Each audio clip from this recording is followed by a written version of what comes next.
Hello there everyone. Here is a vintage AT&T Trimline 210 telephone. This one's from 1990. And this is actually going to be the first of two initial checkouts that I'm going to be doing today, because in addition to finding this at the thrift store, something also came in the mail when I was gone. But anyway, with this one, I actually got one of these about exactly 1 year ago, and I did feature it on this channel. But unfortunately, shortly afterwards, I dropped it and broke the base, and it not only got a big crack here, but also the part of this that holds the screw here in so that it can be screwed into the base itself broke internally, and now it doesn't want to stay together. And I did glue everything back, but it doesn't really feel that secure, and it also doesn't look good with the big crack here. So I actually got this as a replacement, since it's the exact same telephone. And it's honestly in even better condition than the other one. It's still kind of dirty, especially up here, but it should be no problem to clean up. And everything feels good. Here's the old sticker, the factory date code sticker of June 29th, 1990. And it was made in Thailand. And it's got a pretty long cord on here. It may just be a stretched out version of the 4-foot cord, but it feels like at least a 9-foot cord. And I did already test this out at my grandmother's place, since frequently, as you may know from watching my videos, we go there after going to the thrift store. But anyway, here's the testing phone line over here. I do know that it works. And the handset cord itself was all tied up and tangled up, but I already untangled that over at my grandmother's place. It also has this sticker on here. And there's, of course, the price tag sticker. And this, which I don't even know what this is. And you can hear, as you can hear, it works perfectly. Here's the PBX's dial tones. Oh, we waited too long. Alright.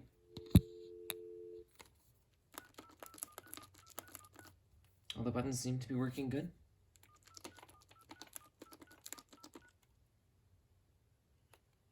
And there's the sound quality test line. 767-2676 is not in service. If you feel you have reached this recording in error, please check the number and try your call again. Thank you. The number you... Volume control switch is a bit iffy, but it might just need some deoxit. Here it is all the way up, I believe. Thank you. The number you have reached, 605-767-2676, is not in service. If you feel you have reached this recording in error, please check the number and try your call again. Thank you.